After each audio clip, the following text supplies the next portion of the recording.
గాలి, నీరు, నిప్పు, నేల, నింగి ఇలాగే కరెంట్ అనేది ఇప్పుడు పంచభూతాల్లో ఒకటైపోయింది. అది లేకుండా బతకలేమన్నంత కనీస అవసరంగా మారిపోయింది. ఆ స్విచ్ వేయకుండా ఏ పని ముందుకు జరగని పరిస్థితి. వినియోగదారుల సంఖ్య పెరిగినట్లే అదే దామాషాలో విద్యుత్ వినియోగం కూడా రెక్కలు విచ్చుకుని కరాళ నాట్యం చేస్తోంది. ఇంతకీ కరెంట్ ఉత్పత్తికి ఆ అడ్డంకులెక్కడా?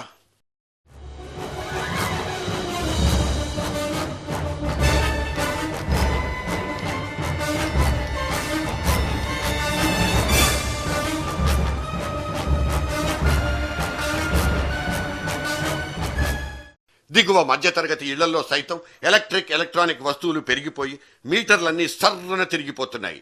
ఓట్లు పడతాయన్న బెంబేళ్లతో ప్రభుత్వాలే ఛార్జీలు పెంచడానికి ముందుకు రావు గాని పెంచితే కట్టుకుందామనే స్తోమతున్న కుటుంబాలే మన మధ్య ఎక్కువంటే తప్ప. వరుస కోతలతో పరిశ్రమలు మూసుకుపోతే ఆ తర్వాత బతుకు తెరువు లేక రోడ్డు మీద పడిపోతామన్న భయం ప్రతి సెక్టార్ను వణికించి పారేస్తోంది. కొనడానికి సిద్ధమంటూ పరిశ్రమదారులు ముందుకొచ్చినా అమ్మడానికి ఇక్కడేమీ లేదంటూ రాష్ట్ర ప్రభుత్వం నో స్టాక్ బోర్డును అడ్డంగా పెట్టేసుకుంది.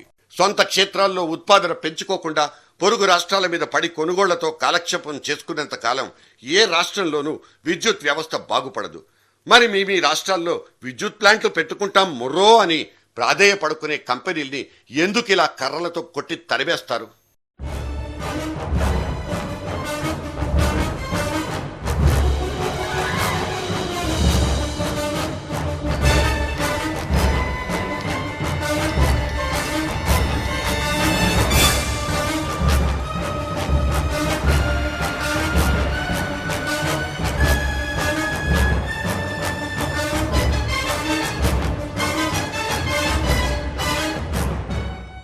పవర్ ప్లాంట్లు చీదే గాలి తంపర్లతో పర్యావరణం చచ్చిపోతుందని, మనుషులు కూడా మాయమైపోతారని సనాతనంగా ఒక సందేహం మనల్ని వేధించి చంపేస్తోంది.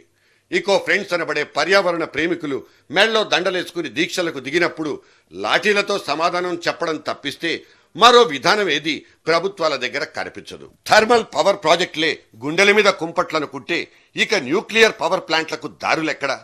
పవర్ ప్లాంట్లు అంటేనే అదేదో సైతాన్కి భేటీ అన్నంత ఘోరంగా ద్వేషం చిమ్ముతున్న జనావళికి సర్కార్ దగ్గర ఇచ్చుకునేందుకు సరైన సమాధానమే ఎందుకు లేదు?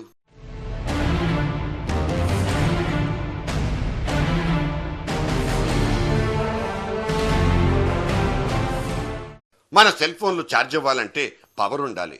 మన ఇళ్లలో ఫ్యాన్లు తిరగాలన్నా కరెంటే కావాలి. మనకింత కూడు పెట్టే కంపెనీలు నాన్ స్టాప్ గా పనిచేయాలంటే ఆ పవరే కావాలి.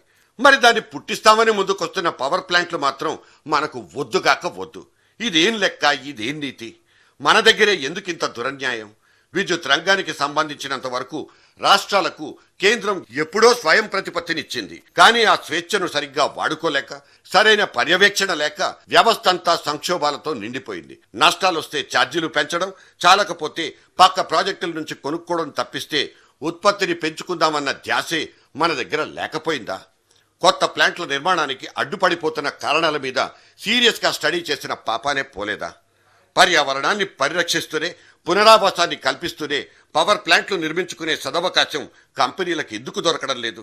ఇక్కడ కావలసిందల్లా ఒక్కటే, ప్రభుత్వాల భుజాల నుంచి దిగిన బాధ్యత, ఎప్పుడో చేజారిన చిత్తశుద్ధి. ప్రైవేట్ ప్రాజెక్టులు వచ్చినా అవి ఉత్పత్తి చేసే విద్యుత్ దేశంలో ఎక్కడైనా అమ్ముకోవచ్చన్న నిబంధన ఒకటుంది. జన్మభూమిని కాదనుకుని ఎక్కడో ఈశాన్య నైరుతి రాష్ట్రాల్లో పవర్ ప్లాంట్లు పెట్టుకుని గిరాకీ దొరికిన రాష్ట్రాల్లో అమ్ముకుంటున్న మన పారిశ్రామికవేత్తలది సేమ్ లాజిక్.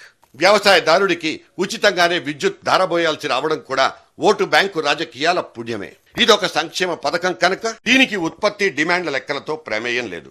చేతిలో చెయ్యేసి చెప్పినందుకు 9 గంటలైనా 7 గంటలైనా నోరు మూసుకుని ఇచ్చే తీరాలి. విచ్చలవిడిగా కురిసే ఈ ఉచిత వరాల జల్లు వల్ల కూడా విద్యుత్ వ్యవస్థకు కరువొచ్చిందని కూడా ఇంకో అంచనా ఒకటుంది. సన్నకారు రైతు కోసం ఉద్దేశించిన ఉచిత విద్యుత్ను బడాకోరు రైతులు, భూస్వాములు భోంచేస్తున్న వైనాన్ని ఈ సర్కార్ అరికట్టలేకపోతోందన్న అపవాదు ఉంది. సో పొదుపు చేసుకోవడం మనకు తెలీదు, అక్రమ వినియోగాన్ని క్రమబద్ధీకరించుకోవడం ప్రభుత్వాలకు తెలీదు. కనీసం కొత్త కరెంట్ ఉత్పత్తి చేసుకోవడం మీద పకడ్బందీ జాతీయ విధానమైనా ఉండాల్సిన అవసరం ఉంది. పవర్ ప్రాజెక్టులతో నిజంగానే పర్యావరణం దెబ్బతింటోందా? ఒకవేళ పర్యావరణానికి దెబ్బే అనుకుంటే దాన్ని నివారించే నైపుణ్యాన్ని కూడా వెతికి పట్టుకోవచ్చుగా. నిర్వాసితులకు పునరావాసం, పరిహారం ఇవ్వడంలో దురన్యాయం, ఇవి మాత్రమే సమస్యలు అనుకుంటే వాటిని చట్టాలు చేసి నియంత్రించుకోవచ్చు. పరిష్కారం చేతిలో ఉన్న ఆ చేతులకు బేడీలేసుకుని కూర్చున్న ప్రభుత్వాలే ఇక్కడ ముద్దాయిలు. ఇంకా తెల్లవారదేమి ఈ చీకటి విడిపోదేమి, ఇంకా తెల్లవారదేమి ఈ చీకటి విడిపోదేమి.